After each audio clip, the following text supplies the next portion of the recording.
As we gather yet again on another Sunday, I'd like to say something about our calendar, some reflections on the reading and applications of that challenge, and finally end with a song by REM.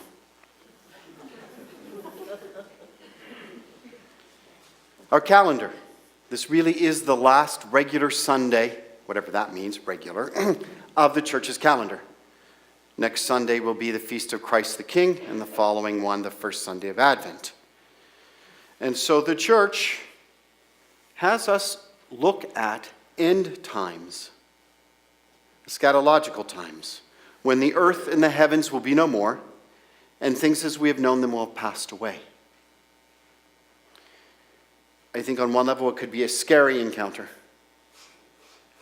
but as was already presented in our introduction and continuing in our worship here, it's also a time for hope. It's a time to recognize that faith that has deep roots will indeed blossom and find itself put into action. So we gather with these readings. Daniel, Gospel of Mark in particular. The people of the time certainly expected that Jesus was coming back soon. And it even says in the gospel, this generation will see this happen. Well, many generations have passed, and we still haven't quite seen it happen that way. So there's a bit of a disjunction in that understanding. And then there's this effort to kind of figure out what the signs are. How are you going to know that the end is here? What would it look like? And lots of people have written lots of things on that and given all kinds of prognostications and predictions that this is the end and this is happening and this is happening and this is happening. And yet we still find ourselves in community here seated in 2018. So if we were to take nothing from it, I don't know that we should project so strongly after the darknesses and brokenness of our experience to say that the end is here. However, saying that, I do believe that we are in a more dire situation perhaps than in the past.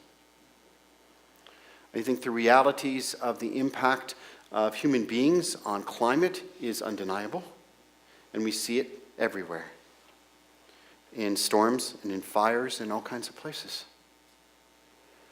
The political strife that seems to rankle so much these days also is undeniable. And so it's not just about what used to be called hanging Chad and is now called whatever they call it in Florida when they can't get this to work and that to work. I heard the election person in Florida say, it doesn't really matter what machine we use or how we do it. When elections are this close, and they're going to continue to be this close, there will always be dissent. And so we find ourselves in dissent. We find ourselves in challenges in so many ways. And so, is the sun still shining? Is there still light from the moon? They're great challenges for us. I was thinking about this, and I happened to think particularly about Twin Oaks, California, which I'm sure you're familiar with. This certainly was the site of the last mass shooting in the bar there, and the first responder was killed. And of course that happens, and 4 days later they're engulfed by a wildfire. So you wonder if they were sitting there thinking, saying, this is the end of the world. Great evil has been leased and has brought fruition, such as it has, on our city and in our community. And now Mother Nature has erupted and burnt us. Where from here? I think the readings should challenge us to this. And if we're really going to be honest, we have to look at it seriously. So I'd like you to think, and maybe this will be frightening, maybe it won't, that at 2 o'clock today the world will end. And you can do nothing about it. At 2 o'clock. 2 o'clock. That gives you maybe 4 hours. What will you do? That's really what the readings are trying to challenge us with. That kind of clarity to say, now what? With 4 hours. You can't get on a plane to go see somebody. It's too far away. Let's assume, for the sake of conversation, that all the cell phones are jammed because everybody's trying to use them. So you can't use a cell phone. You can't use a computer. You can't really go anywhere. Now what? It's a pretty confrontative scene. But I think it raises questions for us because certainly that was the experience at Twin Oaks. The phones weren't working anymore. There was no place to go. We didn't know what else was going to happen next. So now what? What do we choose to do in those kinds of circumstances? Which we probably won't find ourselves in to that degree. Everything that we have is now useless. So everything that we've accumulated, however that is, wherever you find yourself, is gone. Or it will be gone in 4 hours. What will you do? I think I'd like to reflect around 2 responses, really 3 responses to situations like that. I think the first, which was true in California and it's true in natural disasters that we see over and over again, is that there is a call for a radical dependency. Okay, I can't do anything about this. And that's not necessarily powerlessness. It's recognizing where power lies. A radical dependency on God. This is not my call. I didn't make this happen. But I know that there is a God who has a plan of hope and has created each of us in the image of God. And I depend on that. And because of that dependency, I move towards peace. Even in the most outrageous of situations. I think it's linked very heavily to a radical trust, which is really hard for us, that we're not in charge. And no matter how hard we work at it, we all pretend as though we are. And when somehow something happens that we're not in charge anymore, it can often be failures of health, but it can be other things. Failures of finance, failures of whatever. We're like, oh, why did God do this to me? God didn't do anything to us on that level. And maybe it really does come as invitation to say, how much can you trust? How much you can believe in the darkness that God is still active and still working. I wouldn't necessarily say this person is a perfect hero, but listening to the rabbi in Pittsburgh from the Synagogue of Life, refused to get involved in the politics, would not come out and say whether President Trump should come or not come, wouldn't get down into the muck. How did he do that? I think it was because of his continual dependency and trust in God. There's no other way to get there other than to turn who we are and what we have over to God with a kind of dependency and a kind of trust that is scary. Because it requires an opening of our hands and a trust that God will provide. Now, that is not a call to inaction, and that's the flip side of this where that gets a little bit dicey, because then people are like, well, then I don't have to do anything because God's in charge. I can do whatever I want. Far from it. As the readings and our call to worship indicate, we are called to be that light.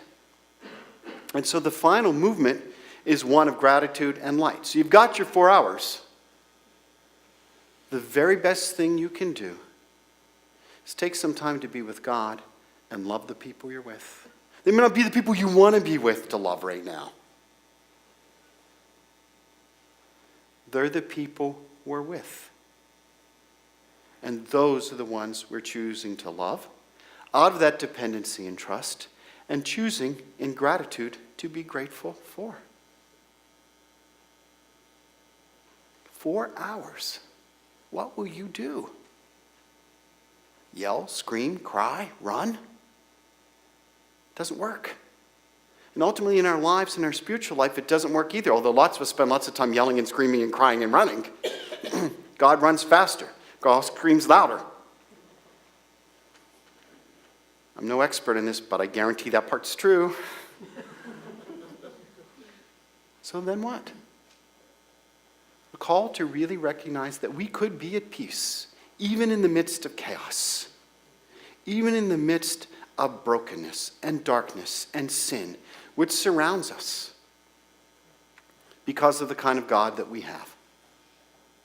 A God on whom we can depend and we can trust, and who calls us always because of gifts to be grateful. So while it comes as threat for ours, I'd say it's a pretty good invitation to say, I can do a lot in 4 hours. I can rectify a relationship with God, with the people, with the community, and be at peace. What else do you need to do? Maybe not a whole lot more. And so even though it's the end, as it's described in our scriptures, it's also a radical beginning and a shift. And that's for us too. We can't know the time or the hour, that's very clear. It's reserved for the Father. But we can know the Father's love, Abba's heart. We can know that gratitude and share it where we see it now. Continue to reach out, continue to do that, but love and be kind in the here and now. It's not something that's projected and pushed out for some other time or some other place. It's our 4 hours. I said I would end with an REM song from 1987, to which the chorus is, "It's the end of the world as we know it, and I feel fine." And it lists a series of stanzas that talk about all kinds of brokenness and darkness in the world. And it keeps coming back to, it's the end of the world as I know it, and I feel fine. We are called to recognize every day is the end of the world as we know it. It is being transformed. Either a new heaven and a new Jerusalem is being created, and we're invited as the elect from the 4 winds to that heavenly city, or we're not. And I assure you we are. And so if we can move into that kind of radical dependency, that radical trust and gratitude, then it's the end of the world as we know it. And we feel fine.